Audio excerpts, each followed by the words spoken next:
चार चीज़ों को हमें समझना पड़ता है। अच्छा, बात कर तो रहे हैं हम ट्राइडेंट की। ट्राइडेंट में कौन सी अनोखी न्यूज़ है? बस ये न्यूज़ है, इस न्यूज़ को आपको दिल से समझना पड़ेगा। दिनों के लिए शांत हो जाए कि भैया कुछ नहीं न्यूज़ आ रही है, तो तब भी समझ कर चलना कि आने वाले कुछ महीनों में जब भी ट्रम्प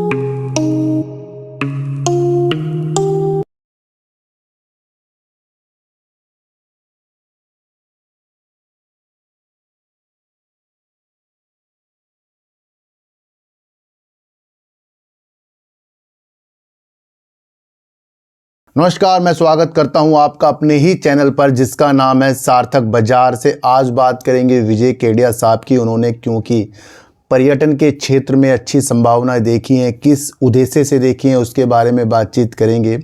डोनाल्ड ट्रंप की जो भी टैरिफ की चीज़ें हैं वो मार्च अप्रैल से होने वाली स्थितियाँ, इससे भी हमें झेलना है, उसको भी सोचेंगे। और बात करेंगे ट्राइडेंट की तरफ से, यानी ट्राइडेंट के सीईओ जो हैं समीर जोशीपुरा ने कुछ हमें ट्राइडेंट के बारे में बताया है। क्या वो योजना है, क्या वो विस्तार की योजना है, उसके बारे में भी हम बातचीत करेंगे।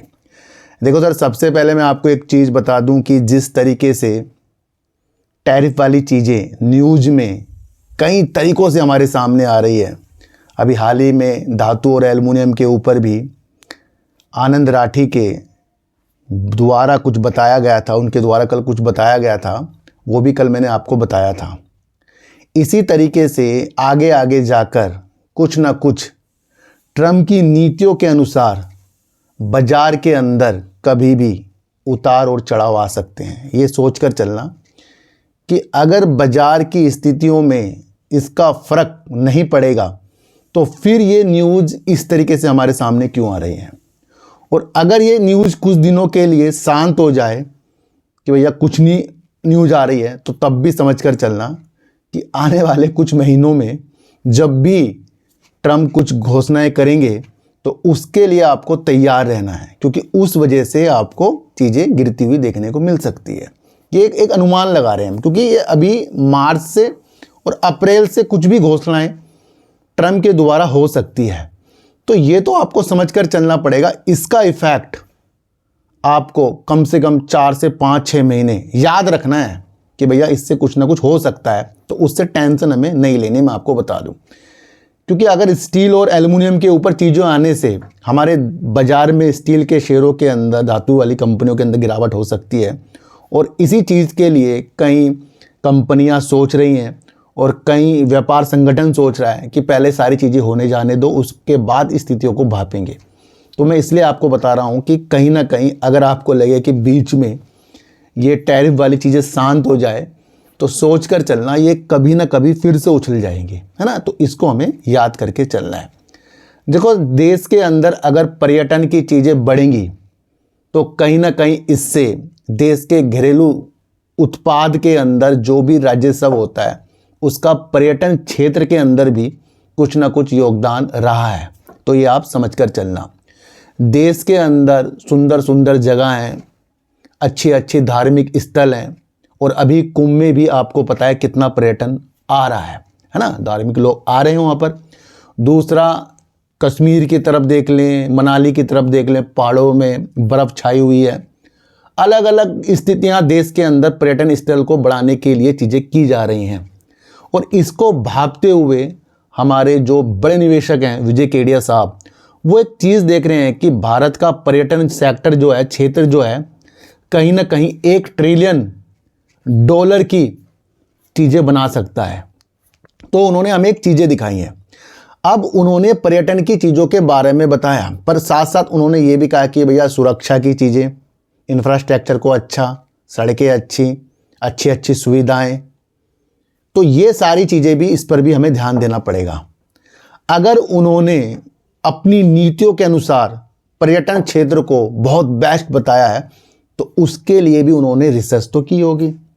और 2024 में उन्होंने भारत के सकल घरेलू उत्पाद के अंदर जो पर्यटन सेक्टर से जो राजस्व उत्पन्न हुआ था वो था $253 बिलियन का था।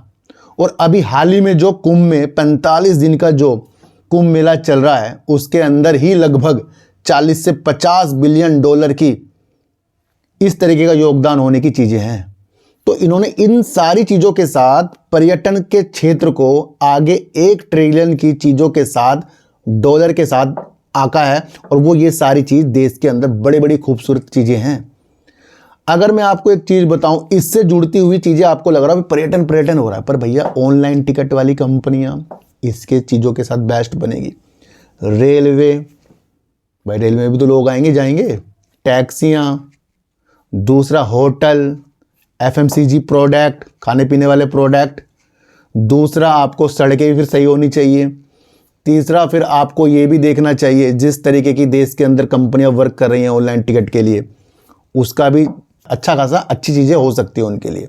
तो पर्यटन की अगर चीज़ें 1 ट्रिलियन की चीज़ें विजय केडिया साहब ने देखी है, तो बाकी चीज़ें हम उससे जुड़ती हुई देख रहे हैं, क्योंकि उसके बिना फिर पर्यटन क्या है। बिना आने जाने की चीज़ों के समाधान से हम किसी पर्यटन में जा कैसे सकते हैं, बिना टिकट बुक करके हम किसी तरीके से जा। तो एक चीज़ से हमें बहुत सारी चीज़ें सोचने को मिल जाती है। भैया ये बड़े बड़े लोग होते हैं ना भैया, ये बहुत रिसर्च करते हैं। अब उन्होंने इस चीज़ को बताया, पर उनकी कैलकुलेशन ये नहीं कि कल को कोई भी शेयर को हम खरीद के बैठ जाएं और वो 10 रुपये गिर जाए, 10 रुपये भाग जाए, उस हिसाब से उन्होंने नहीं बताया। वो तो एक चीज़ बता रहे हैं हमें, और कहीं ना कहीं ये बेस्ट चीज़ है जो इस चीज़ को समझकर आगे मैंने इसको आपको अलग तरीके से बताया, अलग अलग नीतियों के साथ बताया। भैया रेलवे की चीज़ें भी इससे अच्छी हो सकती। ये लंबे प्रोसीजर होते हैं, इनको आपको समझकर चलना पड़ता है। देखो सर, मैं आपको एक चीज़ बताऊं, ट्राइडेंट का शेयर हो या कोई सी भी कंपनी का शेयर हो टेक्सटाइल का, वो अधिकतर आपको डाउन ही देखने को मिल रहा है। अधिकतर तो सारी कंपनियों के शेयर ही आजकल डाउन है। 27 रुपये करीब का ट्राइडेंट का शेयर भी आ गया है, तो ये भी आप समझ कर चलें। हाल ही में इसने अपना रिजल्ट भी दिया, रिजल्ट भी इसका ठीक ठाक है। दूसरी एक नई नीति हम समझेंगे, थोड़ा सा मैं आपको बताऊं कि अभी हाल ही में मैंने आपको बताया था भारत टैक्स 2025 का सम्मेलन जो हुआ था, जो एक कपड़ा उद्योग का एक बड़ा सम्मेलन होता है, आयोजन होता है। उसके अंदर हमारे देश के प्रधानमंत्री जी ने ये कहा था कि 2030 से पहले भारत का टेक्सटाइल उद्योग का निर्यात जो है 9 लाख करोड़ का इंडस्ट्री बना देंगे। यहाँ से आपको चीज़ें समझनी चाहिए, कंपनियाँ कोई सी भी हो, अगर निर्यात होगा तो वो देश की तरक्की के लिए चीज़ें हो रही हैं। और ये सारी चीज़ें देश के प्रधानमंत्री जी ने पिछले कार्यों के अनुसार देखा कि अच्छी कंपनियाँ वर्क कर रही हैं। तो यहाँ से हमें क्या देखने को मिल रहा है, ज़्यादा से ज़्यादा निर्यात के लिए देश वर्क कर रहा है, और उसका खाका जो तैयार हो रहा है 2030 के लिए हो रहा है। इस न्यूज़ का ये बेनिफिट था जो मैंने आपको पहले, ये क्या है, ये टेक्सटाइल से संबंधित है। और दूसरा, कॉटन का जो मिशन के लिए भी 500 करोड़ रुपए भी इस योजना के लिए घोषणा की गई है, ताकि इस लक्ष्य को हम प्राप्त कर सकें। तो उन सारी नीतियों के अनुसार चीज़ों को हमें समझना पड़ता है। अच्छा, बात कर तो रहे हैं हम ट्राइडेंट की, ट्राइडेंट में कौन सी अनोखी न्यूज़ है। बस ये न्यूज़ है, इस न्यूज़ को आपको दिल से समझना पड़ेगा। देखो सर, ट्राइडेंट के CEO कह रहे हैं कि भारत में ग्रीन फील्ड की वो शुरुआत करने वाले हैं। ग्रीन फील्ड का मतलब ये हो गया कि या तो वो कोई नया उत्पाद बनाकर या नई सेवा बनाना, या फिर उस बाजार की स्थितियों में एंटर करना जहां पर उन्होंने कम किया हो या फिर कराना हो, यानी कि अपने को विस्तार की योजना के साथ आगे बढ़ाना। ये कौन बता रहा है, ये बता रहे हैं ट्राइडेंट के CEO, जिनका नाम है समीर जोशीपुरा।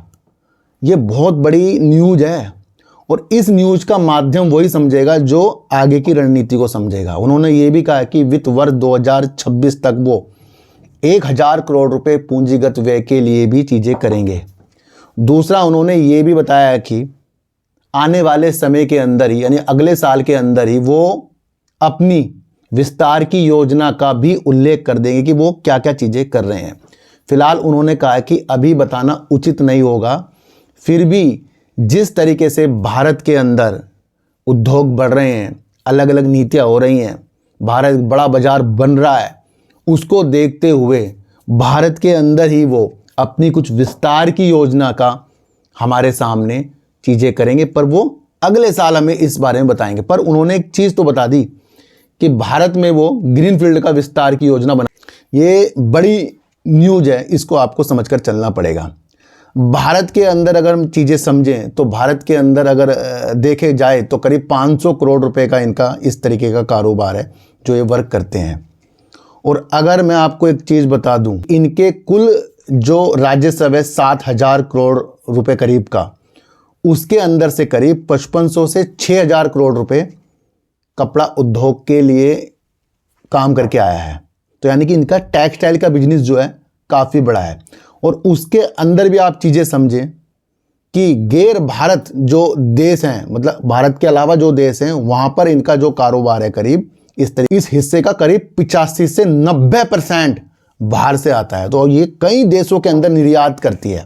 और जब हमारे देश के प्रधानमंत्री निर्यात की चीज़ें हमें बता रहे हैं तो हमें उन कंपनियों के ऊपर भी अपने विचार रखने चाहिए, क्योंकि लक्ष्य तो 2030 के हैं, पर निर्यात के आगे बढ़ने वाली चीज़ें कौन है भैया। अभी इनकी जो चीज़ें भारत का कारोबार जो है 500 करोड़ का है और 7,000 करोड़ का इनका आय है, जिसमें से 5500 से 6,000 करोड़ रुपए तो कपड़ा उद्योग का है। और उसके अंदर भी 85 से 90% जो है भारत के बाहर से है। और उन्होंने ये भी कहा, और अधिक ज़्यादा से ज़्यादा अमेरिका की तरफ है। और अगर अमेरिका की तरफ कुछ चीज़ें अच्छी होती हैं तो यहाँ ट्राइडेंट की चीज़ें भी अच्छी होने वाली हैं। और आपको मैं एक चीज़ और बता दूं, उन्होंने ये भी कहा, सीईओ ने ये भी कहा है कि भले ही अमेरिका का बाज़ार और यूरोप का बाज़ार काफ़ी बड़ा है, काफ़ी विकसित है, किसके आगे, भारत के अलावा, है ना। तो भारत का भी बाज़ार भले ही छोटा हो, पर आने वाले दिनों के अंदर उनको बहुत बड़ा बाज़ार भारत के अंदर दिख रहा है। तो यानी कि ट्राइडेंट जो भारत की कंपनी है, वो भारत के अंदर ही अपनी चीज़ों को बहुत अच्छा करने के लिए इस बाज़ार के ऊपर भी अपनी नीतियों को ज़्यादा करेगी। और जब ये बड़ी बड़ी चीज़ें निर्यात के साथ इनका अपना राजस्व है और भारत के अंदर जिस तरीके से अपने ब्रांड को अलग अलग चीज़ों के साथ करेंगे, तो इनका मेन फोकस जो हो गया अब भारत की तरफ है। तो ये घरेलू जो इनका बाज़ार है, इसके अंदर ये कह रहे हैं काफ़ी अच्छी क्षमता है और इसके अंदर भी ये अपनी विस्तार की चीज़ों के आगे देखेंगे। और अब ये नई नई चीज़ें क्या लाते हैं, ये तो भैया ये अगले साल ही। तो ये वो न्यूज़ है जहाँ पर ट्राइडेंट भारत के अंदर अपनी चीज़ों को बहुत मजबूत के साथ देख रहा है। और अगर इसने अपना दिमाग भारत के बाज़ार पर लगा दिया, बढ़ते बाज़ार पर, तो यकीनन निर्यात के साथ साथ भारत से भी जब इसका राजस्व और ज़्यादा उत्पन्न होगा तो कंपनी उसके अंदर बेनिफिटों की चीज़ों के साथ आएगी। और वित्त वर्ष 2026 में करीब 1,000 करोड़ रुपए पूंजीगत व्यय के लिए ये भी करेंगे। और अपनी विस्तार की जो योजना इनकी चरण में है, चालू चल रही है, मतलब ये योजना बना रहे हैं, बातचीत कर रहे हैं, पर उसके बारे में इन्होंने अभी बताया नहीं, पर कह रहे हैं अगले साल बताएंगे। तो यहाँ से देखना चाहिए ट्राइडेंट की नीतियाँ फ्यूचर की स्थितियों के साथ दिख रही है। देखो सर, हमारा तो वीडियो बनाने का माध्यम अलग है। न्यूज़ अगर हमें समझ में आ जाए तब उसके ऊपर हम वीडियो बनाते हैं, पर ये न्यूज़ मुझे लगता है जो दिमाग से समझेगा उसके ही समझ में आएगी। तो भैया अभी ट्रम्प की जो चीज़ें हैं ये बाज़ार के अंदर छाई रहेंगी, भले ही कुछ दिनों के लिए चुप हो जाएं, ये फिर आ जाएं, पर आपको रखना ये ट्रैफ वाली चीज़ें ठंडी हो जाए ना, उसके बाद अपनी चीज़ों को देखना पड़ेगा। तीसरा, आपको समझना चाहिए कि पर्यटन का अगर यहाँ क्षेत्र बढ़ रहा है, उसके अंदर अगर विजय केडिया साहब कुछ बड़ी चीज़ देख रहे हैं तो उससे जुड़ती हुई और चीज़ें भी हमें समझ लेनी चाहिए। ट्राइडेंट जो अपनी भारत की योजना पे बड़ा वर्क कर रहा है और भारत के बाज़ार पे ही ज़्यादा फोकस करेगा, तो उस पर भी उसको समय लगेगा। और क्या उसकी रणनीतियाँ हैं भैया, वो तो आने वाले समय में ही पता लगेगा। आज भारत और पाकिस्तान का मैच है, इसलिए छोटी वीडियो है और उसके बाद हम अपनी नीतियों को मैच के अनुसार भी देखेंगे। आज की वीडियो आपको कैसी लगी एक बार मुझे ज़रूर बताना। और किसी को भी खरीदने बेचने की नीतियाँ मेरे चैनल पर बिल्कुल भी नहीं है। मैं आपको इतनी सी एक बात बता दूँ, आपको मैं फिर कह रहा हूँ, खरीदने बेचने की नीतियों के अनुसार मैं वीडियो नहीं बना रहा हूँ, इसलिए मैं आपको किसी और चीज़ में उलझाना नहीं चाहता। इसलिए मेरा कोई टिप्स का काम नहीं है, ना ही कोई मेरा टेलीग्राम कोई व्हाट्सएप ग्रुप है, ना ही आज तक मैंने बनाया। तो सर, चींटी को हटा दीजिए, गाय को रोटी दीजिए और अपने बच्चों को ज़्यादा से ज़्यादा प्यार कीजिए, क्योंकि बच्चे ही आपकी मासूमियत से किस्मत पलटेंगे। तो फिर मिलेंगे आपसे नई वीडियो के साथ, जब तक के लिए नमस्कार।